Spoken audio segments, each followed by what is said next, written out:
quatre textes yi li mu ko doon wooyee mooy des menaces yoo xam ne d'abord d'ordre financier, écologique, budgétaire,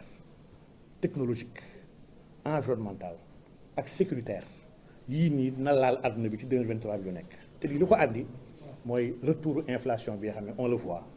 la crise de la dette bi nga xam ne mu ngi signalé parce que les États ont trop utilisé d'argent ci Covid bi,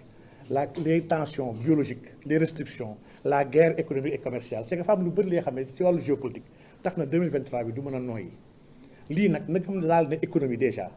pour mu cofaale social ak stabilité dafay yomb dëkk bu sérieux bu nekkoon a jéem a xool nu mu stabiliser dëkkam pour bañ crise yooyu gàllankoor stabilité ak cohésion sociale. ma jàpp nag ni 2023 bii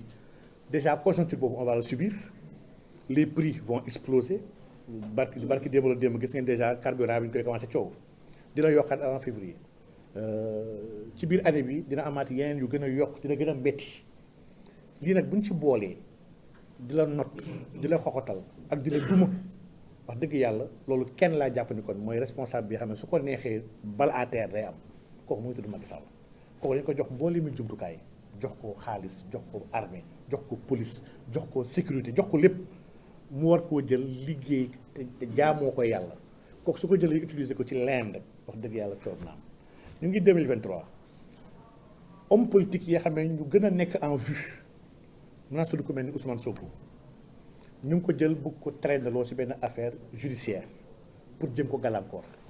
lii du mën a du bokkul ci luy andi stabilité ci dëkk dossier bi nga xam ne ñëpp xale yu ndaw yi sax dañoo ànd ak Sonko ne lii complot la xale yi tuuti ñuy wax ni complot la te ñooñu xamuñ dara ci droit donc état am na fu muy toll dafay am dañuy am élégance ak hauteur mën a dépasser dossier yi pour bañ a créer le chaos ndax le chaos yooyu sax dafa waxoon ne fitna mu ngi nelaw bu leen ko yee ndax lu ko yee yóbbuwaat ko ba mu tëdd nelaw yemul ci Sonko des adversaires de Macky Sall yu gën a yu nga xam ne xam nañ leen ñu am tur lañu ku mel ni Khalifa Sall ku mel ni Karim mais ñëpp bu leen téye tënk leen amu leen droit bokk ci jogante te loolu benn nit moo ko def ci benn article la ko defee lii c'est pas gage de paix dans un pays il faut ñu waxante dëgg donc il faut que moom nag kon mu am une volonté sincère de pouvoir apaiser la situation de ce pays jàpp beeg tëj bi mu bàyyi ko ñi bëgg a bokk mu bàyyi leen ñu bokk moom mu génn ci parce que moom kese la nga xam ne mënul bokk man ñiy bokk ñëpp xaw ma leen kenn rek laa xam ne mënul bokk mi Macky Sall sinon ñeneen ñëpp fi am 35 ans dégg tubaab ne bëgg naa bokk nga donc kon il faut qu'on le rappelle à l'ordre te man jàpp naa ne foofu la kilifa diine yi seen rôle de amee solo en tant que gardien de la stabilité ak ultime institution dans un pays ndax kilifa diine yi seen rôle ñooy prévenir le chaos prévenir le désordre et loolu ci art lañ koy defee gis naa leen génn bu am solo ci accident bi nga xam ne weesu fan yii weesu am taxawaay bu rafet waaye accident boobu métti na de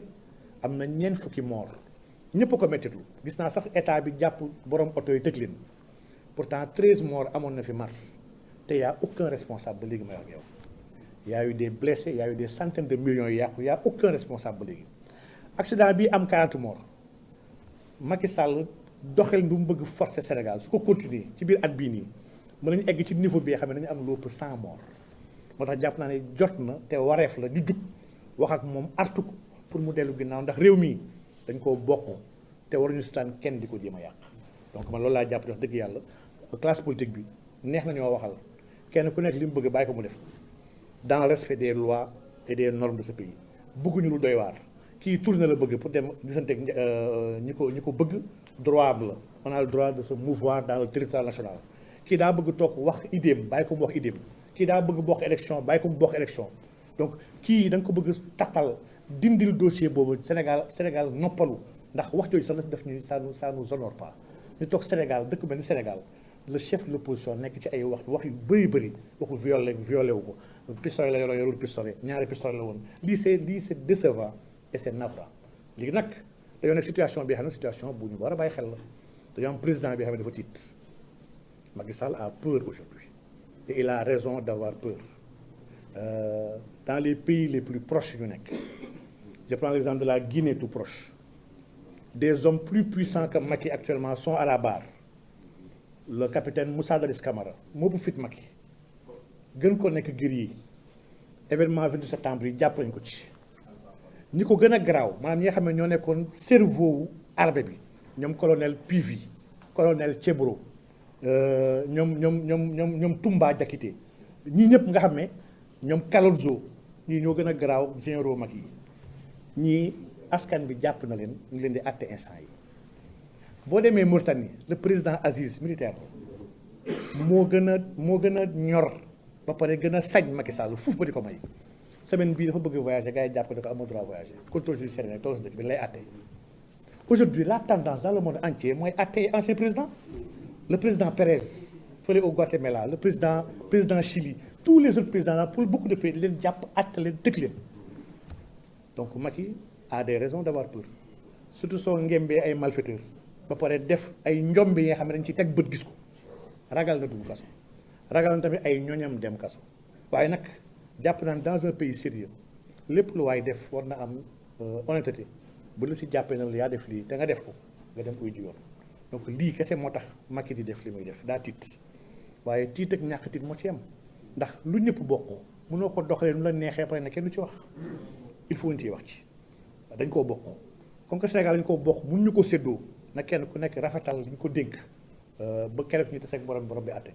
donc lii daal mooy li nga xam ne man jàpp naa ne moom moo war a defar moom moo war a woote moo war a teg bal à terre bàyyi coow gi incha allah bu ko defee dëkk bi naan ndam waaw. Bamba Ndiaye.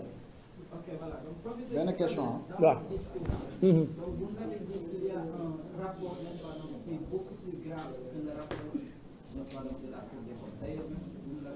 Alors, qu'est-ce que vous comptez faire de ce rapport? Waaw, merci beaucoup, cher docteur. Donc, docteur, moi, je pense que ce rapport-là, je compte absolument rien faire de ce rapport, sincèrement. Je trouve que dans ce pays, nous sommes dans l'émotion. Quand on appelle les gens vers les combats véritables, les gens ne sortent pas. Nous sommes habitués à appeler les Sénégalais dans des combats de principe, des combats de souveraineté, des combats de monnaie, des combats de ressources. Personne ne sort. En fait, le Sénégalais a été tellement dorloté qu'il n'a pas envie de se battre pour se délivrer en réalité. C'est ça le problème. Et aujourd'hui, on ne peut pas les forcer à prendre en charge leur propre combat de libération en réalité. Notre rôle, à notre niveau, c'est d'alerter, c'est d'expliquer, c'est de partager. Mais c'est là où s'arrête notre rôle. Nous espérons que le régime prochain fera son devoir,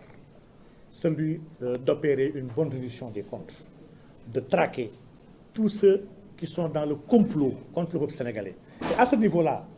je ne laisse pas simplement le régime en place, hein, parce que ce régime-là, il est aidé par une frange importante de fonctionnaires qui avaient juré loyauté à la République et au peuple. Et ces fonctionnaires-là, aujourd'hui, de connivence pour des intérêts carriéristes, sont en train de faire du n'importe quoi et de poser des actes susceptibles de créer le désordre dans ce pays. Je parle de fonctionnaires aussi bien dans les forces de défense et de sécurité que des fonctionnaires dans la magistrature. C'est des gens aujourd'hui, pour la plupart, qui sont les complices de ce régime-là dans tous les forfaits que nous sommes en train de subir. Donc, il nous faut travailler,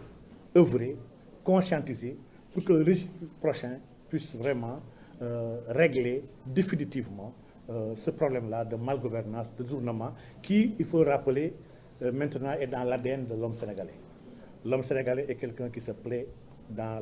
la course à la richesse de manière rapide. Donc, le Coran nous avait déjà alerté en disant « Al-Hakumu takasur, hatta zutumul maqabir ». Donc, la course aux richesses, c'est une mauvaise course en réalité. S'ils avaient l'éducation réelle, l'éducation de base qu'ils réclament, ils n'auraient pas profité de ces largesses qui appartiennent au peuple pour s'enrichir de manière lâche.